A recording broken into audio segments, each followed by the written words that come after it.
Assalamualaikum warahmatullahi wabarakatuh.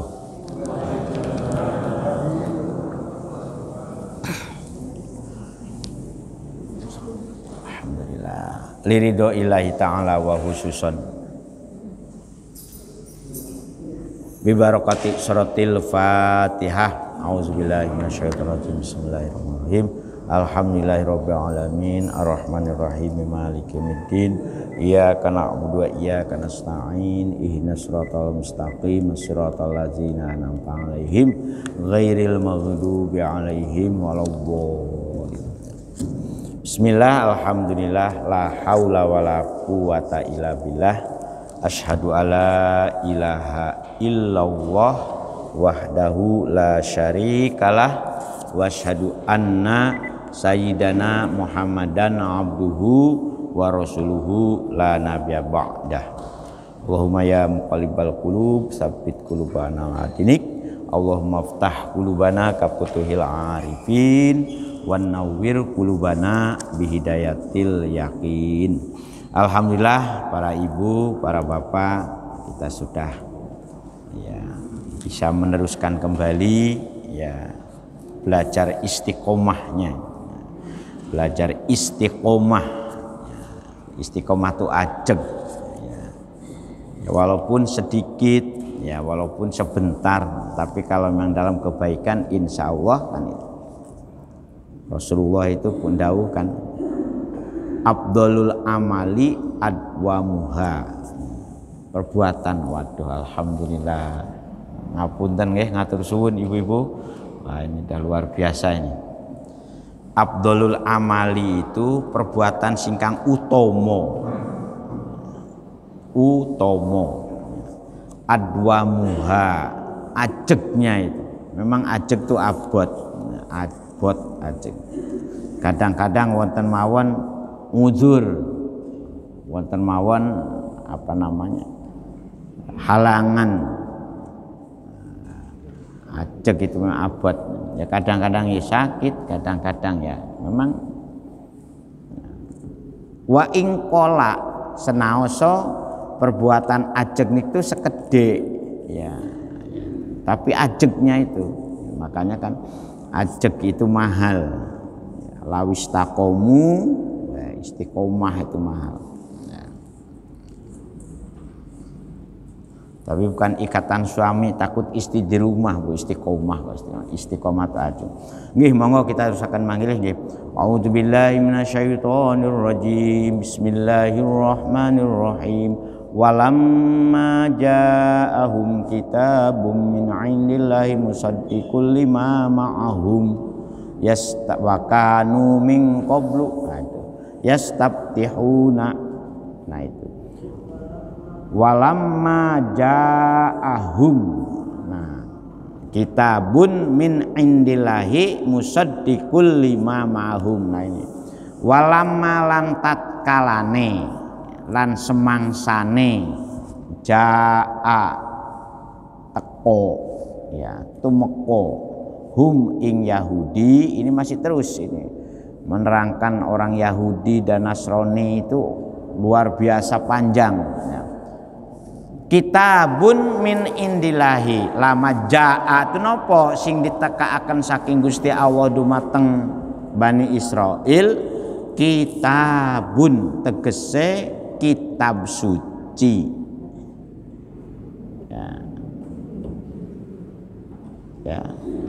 Tapi ini kitab suci yang nopo? Kitab suci Al-Qur'an. Jadi tatkala orang Yahudi itu ngerti kalau yang diturunkan oleh Gusti Allah Al-Qur'an min indillah itu musaddiqul lima ma'ahum. Musaddiqun sipate kitab suci Al-Qur'an yang kita waos sekarang ini yaitu musaddiqun, beneraken, membenarkan. Makanya kitab suci Al-Qur'an itu kitab suci yang menyempurnakan kitab-kitab sebelumnya. Apa yang disempurnakan? Nah itu menyangkut masalah 3 aspek. Satu, umurul fardiyah, hal-hal yang terkait dengan urusan-urusan pribadi, ya. Dulu tata carane duwe bojo akeh-akeh wong siyen niku, tapi begitu Al-Qur'an merevisi, ya, karena banyak yang diterlantarkan oleh suaminya itu, makanya Al-Qur'an hanya membenarkan satu sebetulnya, ya. Ada yang makan loh dawuh kayak empat itu kalau memang ada unsur terpaksa. Jadi umur pardia, urusan rumah pribadi, mulai dari noto aurat, noto akhlak disempurnakan dalam Quran. Dulu belum ada budaya kain, ya, makanya nutup aurat masa dulu itu dengan apa saja, ya. Tapi dengan Rasulullah itu sudah mulai dibudayakan adanya kain, nah, sehingga bisa mau cari model-model motif macam-macam kan. Yang kedua, umurul muamalah, tata pergaulan hidup bersama, ya, diatur secara baik, mulai dari berkeluarga, bermasyarakat sampai bernegara. Dulu juga diatur, cuman tidak seideal yang diajarkan oleh Al-Qur'an. Jadi Al-Qur'an itu sudah paten itunya itu, tidak ada lagi perubahan-perubahan yang dramatis, ya. Setelah Al-Qur'an ini yang ada memang ijtihad yang berhubungan dengan penyempurnaan, ya. Jadi ijtihad itu bukan memperbaharui, menyempurnakan kekurangan, contoh masjid, ya. Dulu masjid itu zaman Nabi tidak ada atapnya karena di Mekah. Sekarang dibikin indah, ada atapnya, ada desainnya dan macam-macam. Nah, sifatnya itu penyempurnaan. Kita juga begitu, ya. Sholat kita pakai barisan yang lurus. Kemudian tata pergaulan di masyarakat juga begitu, ada bertetangga seperti apa, ada dengan orang banyak seperti apa, disempurnakan. Nah, setelah Rasulullah itu makanya tidak ada lagi modifikasi yang aneh-aneh. Jadi umur muamalah, umur fardiyah, nah, termasuk yang lebih istimewa lagi adalah umur ubudiyah, perkara-perkara yang hubungan dengan ibadah. Jadi apapun yang dilaksanakan dalam Islam ini, kita akan bernilai ibadah. Dan ibadah Islam ini ibadah yang komprehensif, ya, yang utuh, ya. Semua apapun kalau kita laksanakan semata-mata menjalankan dawuh, itu akan bernilai ibadah. Semua apapun yang ada perintahnya, dan semua apapun menjauhi larangannya ya juga ibadah. Jadi yang ibadah itu bukan hanya melaksanakan perintah, juga menjauhi larangan juga ibadah, menjauhi larangan. Jadi seorang kan itu imtisalul awamiri wajtinabunna nawafi. Musaddiqun beneraken Al-Qur'an iki lima maring no barang kang ma'ahum ono ing dalem sertane tiang-tiang Yahudi.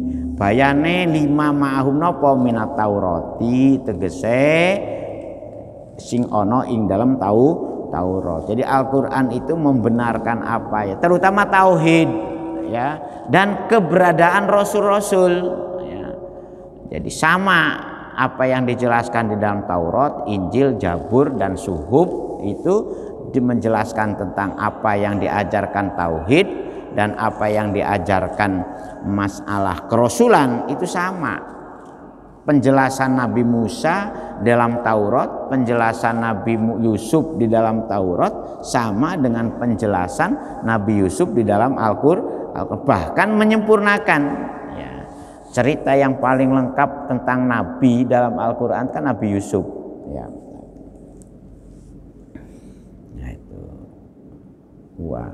cerita masa nabi yang masa lalu maksudnya. Wa utawi kitabun musaddiqun ay Al-Qur'anu tegese Al-Qur'an. Wa kanu lan padha ana sapa si Bani Yahudi min qablu sadurunge Al-Qur'an diturunkan ya qabla maji'ihi tegese sadurunge Al-Qur'an itu diturunkan mereka seperti apa iku yastabtihuna padha jaluk ya, amrih pitulung ya minta pertolongan kepada siapa? Alal lazina kafaru kepada orang-orang yang ingkar. Nah, jadi ini gambaran. Jadi sebelum Al-Qur'an diturunkan, mereka sendiri itu sebetulnya berdoa, ya, nyuwun. Tetapi yang disuwun itu kepada siapa? Nah, alaladina kafaru ini kegambaran orang-orang tokoh-tokoh Yahudi dan Nasrani yang ingkar kepada kitab Taurat dan Injil. Dengan apa mereka itu yastabtihuna? Nah, ditafsiri dengan ungkapan Allahumma ungsurna alaihim bin nabiyil mab'usi akhir zaman. Nah itu. Duh Gusti ing Maha Kuwaos mugi panjenengan apik sajane apik dongane niku ungsunan mugi panjenengan nulungi maring kita sedaya Bani Israil. Nah itu unsurna dengan siapa bin nabi al-mab'usi dengan diutusnya seorang nabi akhir zamani yang ada di dalam akhir zaman. Mereka sendiri tahu kalau dalam Taurat itu masih ada petunjuk akan datang lagi seorang nabi. Makanya kan pada ayat sebelumnya Gusti Allah memberikan gambaran yuharrifuna kan. Mereka podo mengganti. Yang diganti itu dalam Taurat dan Injil itu sebetulnya tidak banyak. Terkait dengan apa? Dengan dua masalah kan. Satu masalah tentang sifat-sifat Rasulullah Nabi Muhammad Shallallahu Alaihi Wasallam. Yang kedua tentang ayat rajam. Nah itu. Jadi masalah perzinaan itu dari dulu itu sudah membudaya dari dulu itu. Ya, memang senengane kumpul lanang karo wedo itu gimana ya. Dan iblis itu senang kalau dengan orang berzina itu. Karena apa? Karena bolone tambah. Apalagi perkembangbiakan manusia produk hasil perjinaan. Nauzubillah min zalik. Yang sekarang ini kados-kadosnya ya. Karena dalam Asratus Sa'ah itu salah satu tanda yang paling angel dirubah menjelang akhir zaman itu apa? Perbuatan zina. Yang orang melakukan perbuatan itu tidak malulah lagi dilihat orang. Itu dalam Sahih Bukhari itu di bab akhir tentang Asratus. Punten nggih nun sewu nggih. Nonton ini dulu. Alhamdulillah. Ngapunten Bapak-bapak nggih. Nah, itu paling berat. Makanya monggo putra-putri pitiat sedaya kita didik sing ketat ya menyangkut masalah populasi manusia ini. Nah, kalau populasinya sudah berkembang biaknya dengan cara-cara batil, nah itu yang ruwet.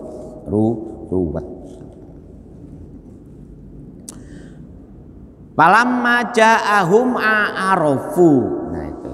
Jadi mereka itu sebetulnya tahu falamma makatat semangsane ja'a ustamqa ing Yahudi humnya itu.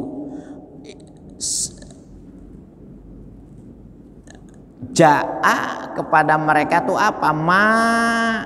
Nah, di sini kalau yang ma di atas, Bu nggih. Kan di atas ada ma juga itu. Ya, walama ja'ahum kitabum musaddiqon lima ma'ahum. Ma 5 di sini, ma di atas itu penjelasannya Taurat. Ya. Tapi pala maja'ahum ma'arofu di sini Rasulullah Nabi Muhammad Shallallahu Alaihi Wasallam. Ma yang bawah ini gambaran dari kanjeng Nabi yang membawa barang haknya. Falamma mangkat semangsane jaa padha teka hum ing Yahudi, jaa opo ma barang kang weraropu wis padha weruh kabeh sapa si Yahudi, ya bayane ma minal haqi tegese dari kebenaran. Kebenaran seperti apa? Wahwa utawi minal haq, kebenaran yang diajarkan dan mereka sendiri pada tahu, bi satun nabiyyi tegese dengan diangkatnya Rasulullah Nabi Muhammad Shallallahu Alaihi Wasallam. Nah, kalau ketika Al-Quran diturunkan mereka itu sama-sama ingkar, nah, begitu juga setelah adanya pengangkatan Rasulullah Nabi Muhammad, kafaru mongko podo ingkar sapa si Yahudi, podo kafir sapa si Yahudi bihi maring Kangjeng Nabi Muhammad Shallallahu Alaihi Wasallam. Nah, mengapa mereka kafir? Nah, ini ditafsiri hasadan wa khaufan ala riyasati. Nah, hasadan karena mereka podo iri. Nah, ini Bu, oh iya, ini mulai penyakit dasarnya ini. Ya, begitu juga. Nah, kenapa? Ya, mungkin juga ada yang iri. Kenapa jadi pengurus masjid ini kok Pak Bambang, kok Pak Warno pokoknya. Ono sing iri, kok tidak aku? Ono sing iri umpama. Nah, kalau sudah ada penyakit iri kayak ngene iki seruwet, Bu. Nah, Bani Israel itu ketika tahu yang diangkat Nabi Muhammad bukan dari keturunannya Bani Israel, mereka iri. Oh, yang ngaji ini JJ umpamanya, kok tidak. Nah, itu ono ae kon sing iku umpamanya, kok tidak aku umpamanya. Nah, itu biasa. Itu sudah merupakan penyakit turunan. Jadi pun kaget. Penyakit turunan. Kok gak Pak Sarwan ya? Pak Sarwan ya ngaji di sini Pak Sarwan. Nah, itu ono wae sing iri ini biasa nang dunya iku penyakit. Karena apa? Karena mereka menganggap jadi nabi itu sebagai pangkat, derajat, kemuliaan, status sosial. Wah, itu kan. Wa khaufan lan karena wedi ala riyasati ing atase ilange dadi kepala. Wah, itu.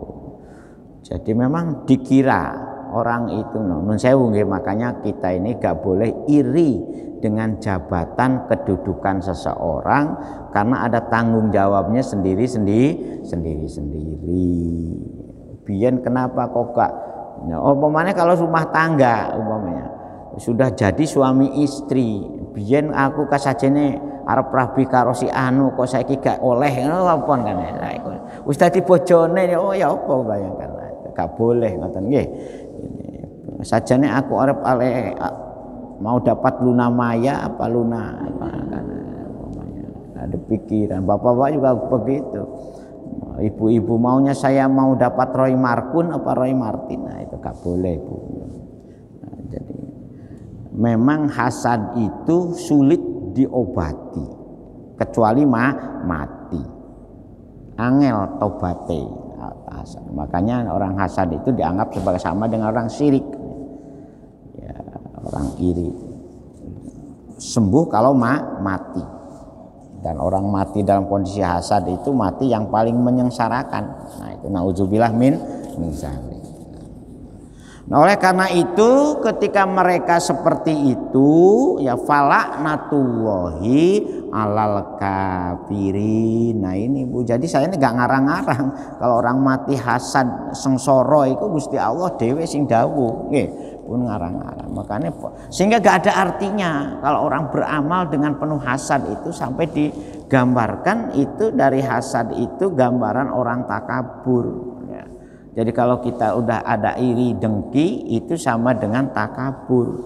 Kalau sudah seperti itu kata Gusti Allah, innalladzina yastakbiruna an ibadati sayadkhuluna jahannama dakhirin. Ibadah model opo wae sing kamu lakukan dengan penuh iri, dengki, hasud dan takabur ya, sayadkhuluna jahannama, maka justru tidak ada artinya apa-apa, akan dimasukkan ke neraka jahanam dakhirin dengan penuh hina. Itu Gusti Allah sing dawuh kados ngoten niku, maka monggo. Dan itu paling abot penyakit hati sing paling abot niku kalau sudah keancikan iri. Dan kalau sudah iri itu gak ada kebaikan di mata kita, itu semuanya jelek. Perbuat apa saja dinilai negatif. Apa maneh berbuat elek, wong api ae digolek-golek. Wali ini golek-golek tok ae, nah macam-macam. Nah ini sing ngaten niku ya Pak, itu memang sudah karakternya ini. Nah jadi kalau orang punya penyakit hasud berarti ketularan orang Yahudi. Ngoten mawon gak usah ruwet-ruwet. Angel tuturane kan. Nah, naudzubillah min zalik. Sebab apa? Bagi orang seperti itu falaknatullahi mangka laknate Gusti Allah alal kafirina, nyelakaaken dumateng tiang-tiang kafir. Ngoten cariyos nggih. Nah, itu Al-Qur'an nggih Bu pun ngarang-ngarang ngaten dawuh Gusti Allah kados ngeten niki terus des pundi malih. Ngaten. Jadi begitu Al-Qur'an diturunkan, mereka tahu kalau Al-Qur'an itu sebagai kitab suci yang menyempurnakan kitab-kitab sebelumnya. Tetapi ketika yang membawanya itu Rasulullah Nabi Muhammad SAW, mulai muncul penyakit irinya. Nah itu, kok Nabi Muhammad, bayangkan Rasulullah itu dari keluarga secara ekonomi orang tuanya itu ya tidak mapan, walaupun memang genetik dari Nabi siapa Bu? Ismail, ya kan? Ya, kakeknya memang tokoh-tokoh semua, tetapi takdirnya Rasulullah itu kan dari yatim piatu, ditinggal ayah masih dalam kandungan, ditinggal ibu usia berapa tahun? 4 tahun. Marinya diasuh oleh kakeknya ya diasuhnya lagi oleh pamannya, yaitu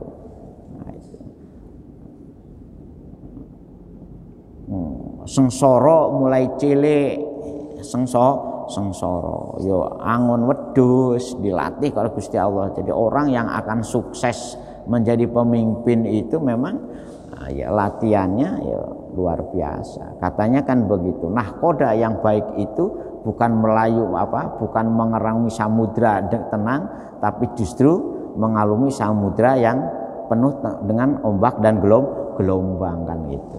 Makanya latihan kepemimpinan itu yang semakin ditempa secara ya gini aja lah, panjenengan tahu latihan jadi kopral dengan latihan calon jenderal itu kan beda. Nggih.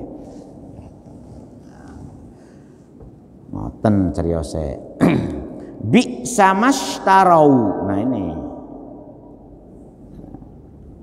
Bihi angpusahum, yaitu kelakuan sekados ngoten niku ya seperti palama jahuma arofu, kemudian kaparu bihi falaknatullahi alal kafirin. Nah ini jadi gimana ya, sebutan untuk orang Yahudi itu kumplit ya, kumpung yo kafir, yo macam-macam. Bi sama starau aibau, nah itu bihi kalau mak lagi di sini bi sama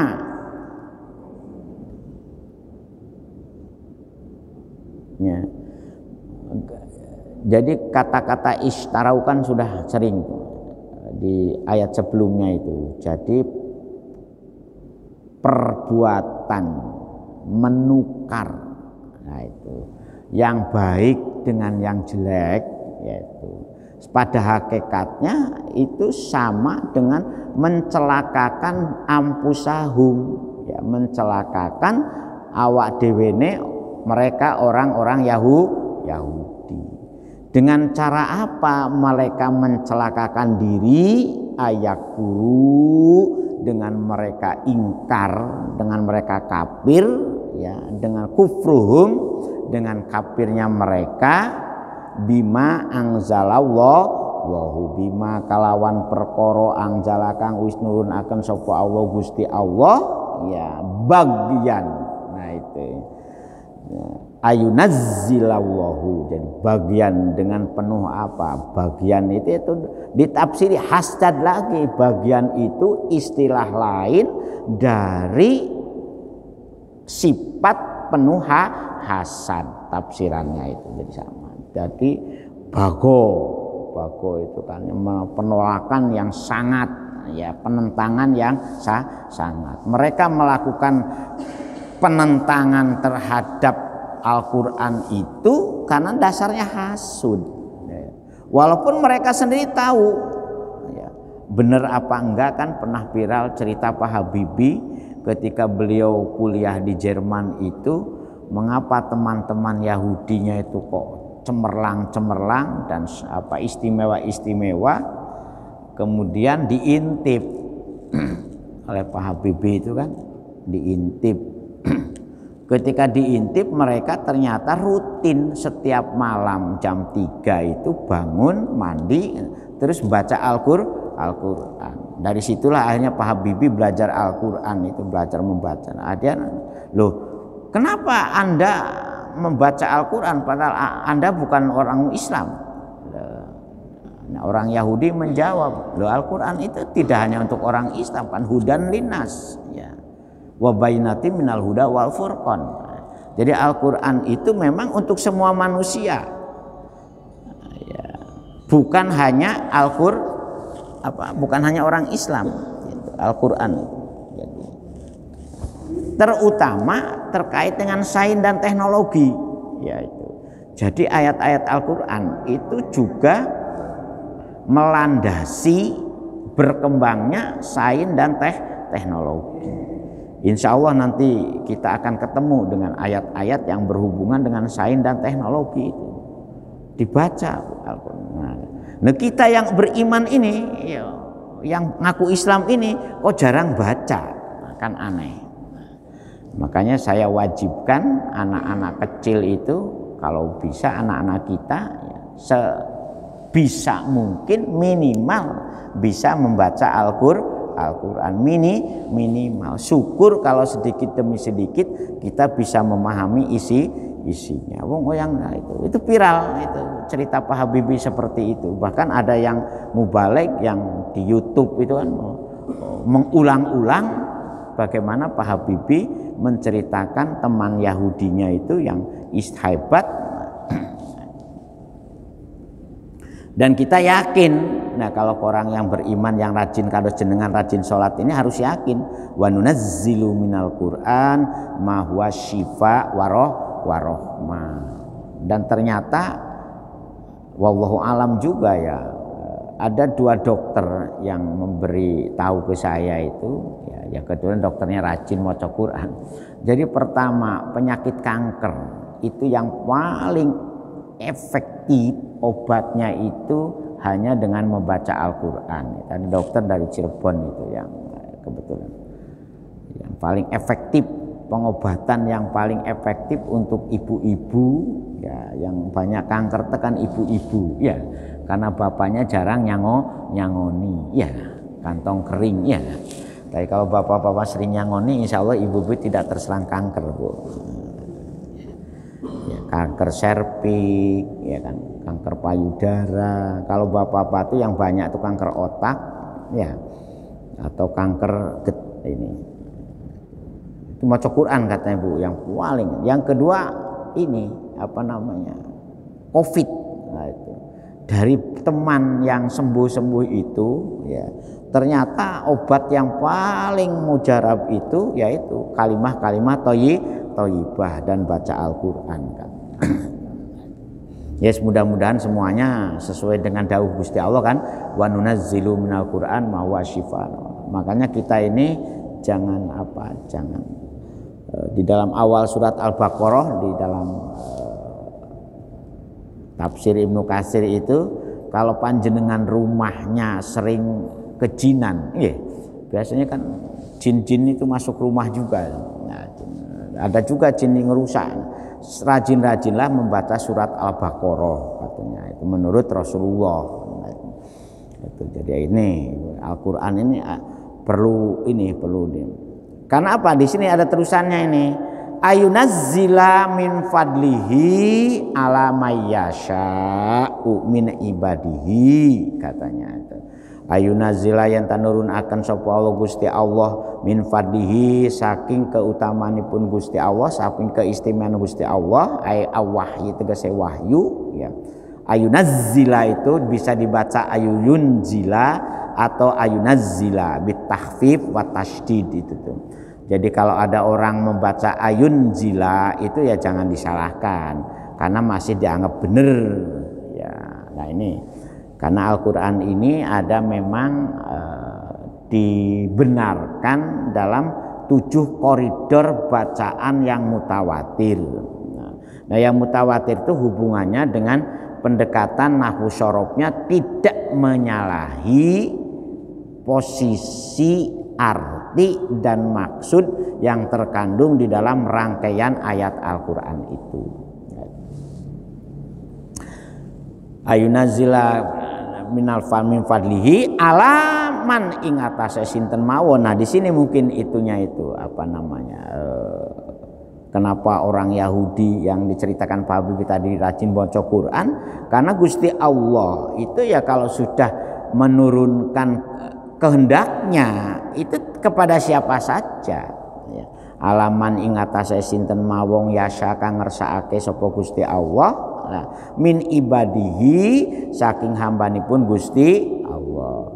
Bayane di sini memang lirisalati. Jadi memang fa'alul lima yurid. Jadi Gusti Allah itu berbuat sesuatu itu tidak ada ininya, tidak ada ya sesuai itunya lah. Kalau kita harus ada perencanaan Pak. Kalau kita gak boleh kita melakukan sesuatu tanpa ada perencanaan. Kalau Gusti Allah ya fa'alul lima yurid ya karena berbeda. Ya kalau manusia tanpa rencana ya bisa kedodoran.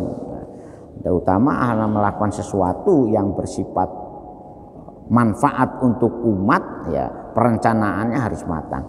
Baba'u bi ghadabin ala ghadab. Nah ini insya Allah kita teruskan besok ya. Jadi memang agak ini nih ya jangan tersinggung lah kalau ayat-ayat ini diperdengarkan umpamanya loh kok nyindir ya kok ayat Al-Quran dianggap nyindir itu gimana ya. Ya, tadi masalah hak kafaru itu ternyata sifat kafirnya orang Yahudi yang paling mendasar itu ternyata hasadan. Begitu juga di sini ayakfuru bima anzalallahu bagian diartikan hasadan juga. Jadi mereka kafir ingkar dengan apa-apa yang diturunkan oleh Gusti Allah dari Al-Qur'an itu karena mereka punya penyakit iri, penyakit hasud. Nah itu. Jadi jangan tamah mangkel. Kalau tamah mangkel berarti podo ono beda apa? Ora ono bedane karo Bani Israil. Sudah rajin sholat kok masih punya watak Bani Israil kan aneh. Aneh. Nauzubillah min zalik. Ngoten serius Pak nggih. Nah, ada yang mau ini Pak? Mau usul? Nah, monggo. Nyantai-nyantai mawon kita. Nah, karena niatan ininya itu juga hatamnya itu jangan ditarget sak petuke nggih.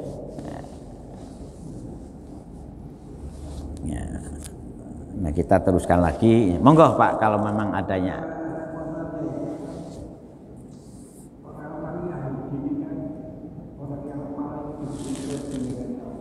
Ya.